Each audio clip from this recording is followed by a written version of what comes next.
ભાજપના સાંસદ અને પાર્ટીના રાષ્ટ્રીય પ્રવક્તા ડોક્ટર સુધાંશુ ત્રિવેદી શું કહી રહ્યા છે જુઓ વિડીયો।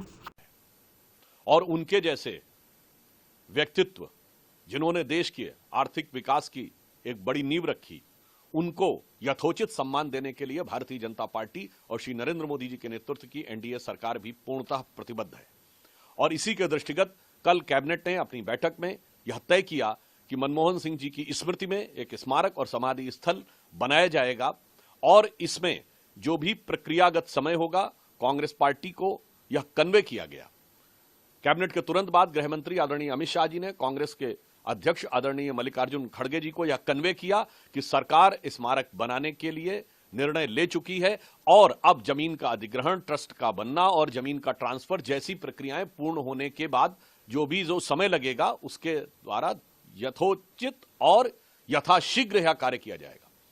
परंतु बहुत दुख की बात है कि कांग्रेस पार्टी जिसने जीवन काल में डॉक्टर मनमोहन सिंह जी को कभी सम्मान नहीं दिया, हमें याद रखना चाहिए कि अंतिम चरण में 2014 में उन्होंने एक राष्ट्रीय स्मृति बनाने का प्रयास किया था, क्योंकि जब उन्हें लगा था कि सरकार जाने वाली है, जिन्होंने अपने जीवन काल में कभी डॉक्टर मनमोहन सिंह को सम्मान नहीं दिया, आज उनकी मृत्यु के बाद भी वह उनके सम्मान के ऊपर सियासत करते नजर आ रहे हैं। यह बहुत दुखद है।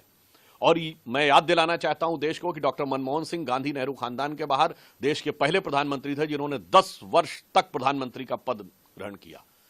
और यह भी याद दिलाना चाहता हूं कि कांग्रेस पार्टी ने नेहरू गांधी खानदान के बाहर किसी भी प्रधानमंत्री को सम्मान नहीं दिया। देश के पहले प्रधानमंत्री जो नेहरू गांधी खानदान के बाहर थे, जिन्होंने 5 साल पूरे किए, वो श्री पीवी नरसिम्हा राव थे। उनके साथ क्या हुआ है सबको पता है। प्रणब मुखर्जी जी की ऑटोबायोग्राफी और उनके परिवार के लोगों ने जो संस्मरण लिखे हैं उसमें प्रणब मुखर्जी जी के साथ क्या हुआ है सबको पता है। कांग्रेस पार्टी का इतिहास रहा है कि उनके प्रथम परिवार के बाहर के किसी भी नेता को सम्मान नहीं दिया गया। सरदार पटेल से लेकर लाल बहादुर शास्त्री जी से लेकर पीवी नरसिम्हा राव तक के दर्जनों उदाहरण देश के सामने हैं। कम से कम आज इस दुख की घड़ी में राजनीति करने से बाज आना चाहिए।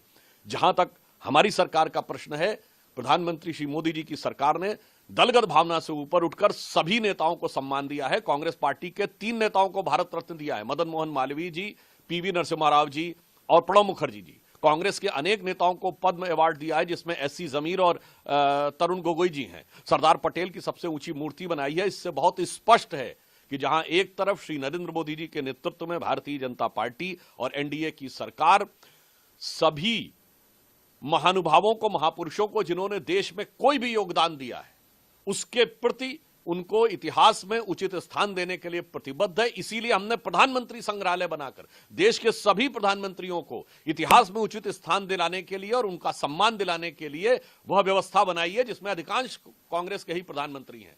परंतु आज मैं पुनः कहना चाहूंगा, यह दुख की बात है कि डॉक्टर मनमोहन सिंह जी के कार्यकाल में जिस प्रकार का उनके साथ बर्ताव हुआ है, देश के साथ कुछ छुपा हुआ नहीं है। आज उनके देहावसान के बाद भी उसी प्रकार की भर्त्सना योग्य राजनीति करती कांग्रेस पार्टी नजर आ रही है।